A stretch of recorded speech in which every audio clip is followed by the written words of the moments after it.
आगे उठते बोले फिरे बोलना नहीं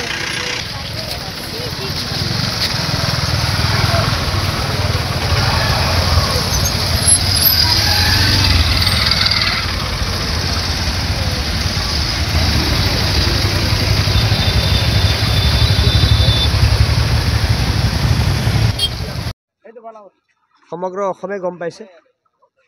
আমি আমাৰ সতীৰ্থ যোৱা প্ৰায় 25টা বছৰে আমি একেলগে সংগ্ৰাম কৰি আছো যিজন ব্যক্তিৰ লগত যাৰ নেতৃত্বত অসমৰ শোষিত বঞ্চিত লাঞ্ছিত আদিবাসী মূলৰ মানুহখিনিয়ে নিজৰ সাংবিধানিক অধিকাৰ পাবৰ কাৰণে পুনৰবাৰ জাগ্ৰত হৈ উঠিছে সেইগৰাকী শক্তিশালী কণ্ঠৰ গৰাকী নিৰ্ভীক আৰু কল্পনা কৰিব নোৱাৰাকৈ সাহসী আমাৰ বন্ধু আমাৰ বহু সংগ্ৰামৰ সতীৰ্থ আচাৰ সভাপতি প্ৰদীপ নাগ ডাঙৰীয়াক আমি আজি হেৰুৱাইছোঁ আমাৰ বুকুত যিটো জুই জ্বলি আছে মানে আমাৰ বুকুত যিটো মানে বেদনা আজি জমা হৈছে সেইটো আমি ভাষাৰে প্ৰকাশ কৰিব নোৱাৰোঁ ভাষাৰে বুজাব নোৱাৰোঁ আপোনালোকে দেখিছে এই মানুহখিনি এই লাইন লাইন মানুহ থিয় হৈ আছে ইয়াতে স্বতঃস্ফূৰ্তভাৱে আমি কোনো আহ্বান জনোৱা নাই কাকো কামত যাব নালাগে বুলি তেওঁলোকে কামলৈ যোৱা নাই আপোনালোকে ইফালে চাব পাৰে লক্ষ্য কৰি চাব পাৰে লাইন লাইন মানুহ আহি আছে এতিয়াও এনেকৈ অসমৰ বিভিন্ন ঠাইত মানুহ আজি সুখ বিহ্বল হৈছে প্ৰত্যেকখন চাহ বাগিচাত প্ৰত্যেকখন গাঁৱত সকলো জাতি জনগোষ্ঠীৰ মানুহৰ নেতৃত্বৰ মাজত আজি দুখৰ মানে চাহ পৰিছে মই এই সুযোগতে দুখৰ সময়তো এটা আহ্বান জনাব বিচাৰিম সমগ্ৰ অসমৰ আদিবাসী মূলৰ লোকসকলক যে আমি প্ৰদীপ নাগক হেৰুৱাইছোঁ কিন্তু আমাৰ মনোবল হেৰুৱাব নালাগে আমাৰ সাংবিধানিক অধিকাৰখিনি লাভ কৰাৰ কাৰণে আমাৰ যি সংগ্ৰাম এই সংগ্ৰামখনত আমি প্ৰত্যেকগৰাকী যুৱক যুৱতীয়ে একজন প্ৰদীপ নাগ হৈ থিয় দিব লাগিব আমাৰ অধিকাৰৰ কাৰণে আমি মাত মাতিব লাগিব কোনো ভয় কৰাৰ কোনো ধৰণৰ কথা নাই আমাৰ নিজৰ পাবলগীয়া অধিকাৰখিনিৰ কাৰণেহে আমি মাত মাতিব লাগিব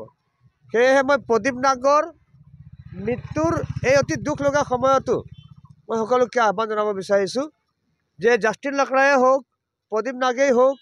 বা আদিবাসী ছাত্ৰ সন্থাত কাম কৰি যোৱা নিস্বাৰ্থভাৱে নিজৰ জীৱনক উৎসৰ্গা কৰি যোৱা এই মানুহখিনিৰ কাৰণে এই মানুহখিনিৰ অধিকাৰৰ কাৰণে উৎসৰ্গা কৰি যোৱা এই সংগ্ৰামখনত আমি সকলোৱে যাতে একোজন যোদ্ধা সেনাপতি হিচাপে আগবাঢ়ি আহিব পাৰোঁ তাৰ কাৰণে মই সকলোকে আহ্বান জনাইছোঁ সদৌ অসম আদিবাসী ছাত্ৰ সন্থাৰ সভাপতি প্ৰয়াত প্ৰদীপ নাগ ডাঙৰীয়াই যোৱাকালি শেষ নিশ্বাস ত্যাগ কৰিছে আৰু সেই সময়ত আমি খুব আত্মহাৰা হৈছোঁ